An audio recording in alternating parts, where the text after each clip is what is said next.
Hey guys, Prepare Mentality here. I wanted to go over the Hurricane Milton and the damage that impacted Florida recently this past week.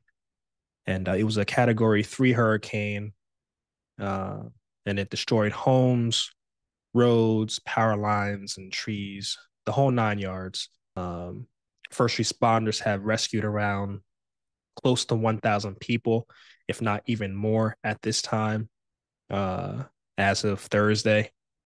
Um, Rescues are still underway at this point, and floodwaters are still in some areas and have not receded. So I know there was a big discussion on evacuation and whether or not people should have evacuated from Florida, especially the west coast of Florida, where Fort Myers is, um, Sarasota, those towns, Lee County.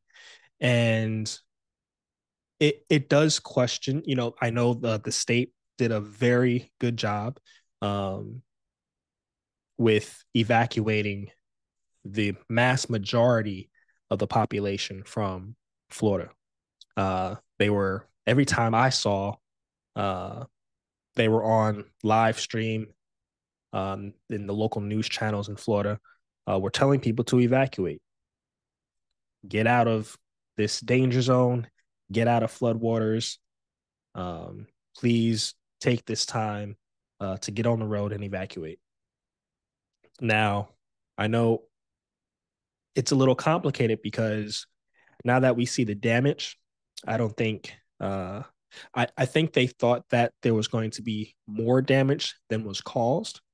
It's bad enough, but to the point where a mass of the population of Florida evacuated, people are trying to balance whether it was necessary or not.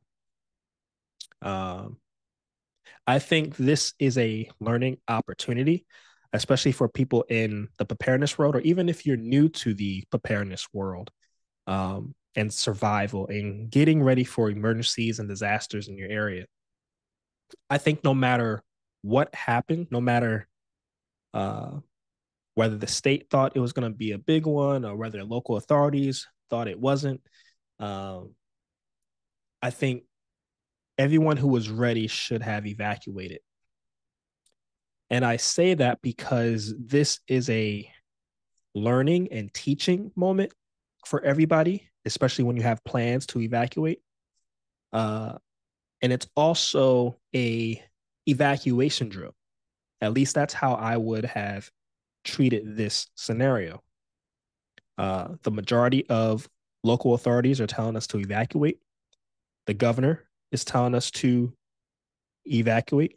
Ron DeSantis was doing a great job being on live. I think it was every other hour he was on live, telling people what to do and the resources that were there in Florida and the different evacuation routes and roads to get out of Florida.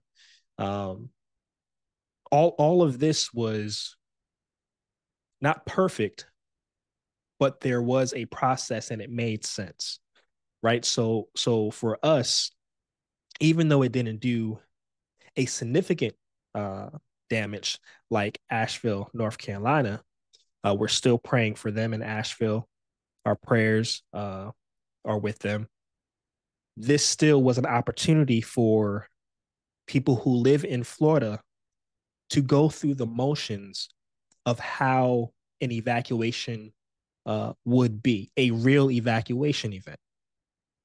Um, and even though this was not as catastrophic, it was bad enough. So that's going over your emergency plans. That's going over your go bags for every member in your family. Making sure you have all the necessary supplies you need with you to go, to grab and go. I always teach this: grab and go. You have your bag set and ready, and especially in these areas where We know we're going to get hurricanes. We know there might be flooding. We know there might be tornadoes. There's a possibility of these disasters, natural or man made. So this was a perfect opportunity for them to assess and reassess where their preparedness was. Is their car ready? Is their truck ready? You know, did they have the necessary things available for them in their vehicle? Were their medications ready to go? Food supplies, water, things of that nature. Uh, Also, we bring up identification, important documents that you may have on hand, whether that's in paper form, a USB drive, or it's in the cloud somewhere where you can have it safe and get it somewhere else at your area B location, right? What is your secondary location? Your first location was area A, your home, your domain. Area B is your secondary location. Did that, fall through? Did it work for you? So these are the things that we should be assessing and kind of uh, getting to a certain standard on our evacuation plans.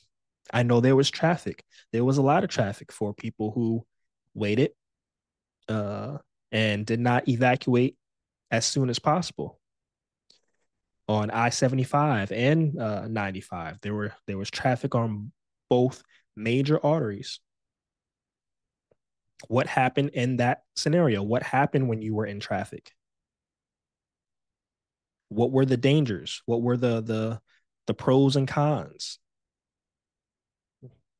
These are things that we have to go back and look at, and it's good for us to have a live event, something that actually happened.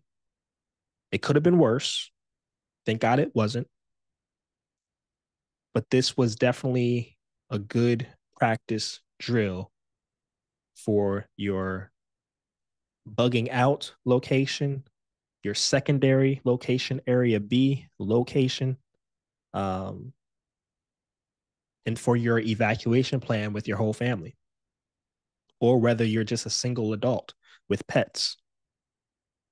Did your pets have all the necessary resources that they needed?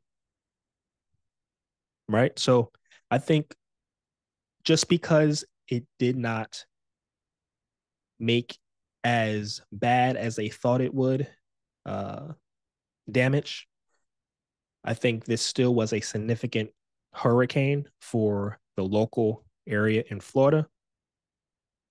And for us to go back and think of the cons and the pros, the do's and the don'ts, the needs. What did I really need? What could I have left behind? Um, so that was something I was thinking about when people were talking about, oh, there was really no need for the evacuation to happen in Florida because it didn't do as much damage. Well, we don't know that it's not going to do as much damage. We would rather be safe than sorry. I told you guys before, I would rather be somewhere out of state. If I know Florida is about to get hit, I'd rather be out of state somewhere in a parking lot, safe with my family, if I didn't have a secondary location, or somewhere at a hotel in a different state if I knew Florida was going to get hit hard. You have no clue what it's going to do.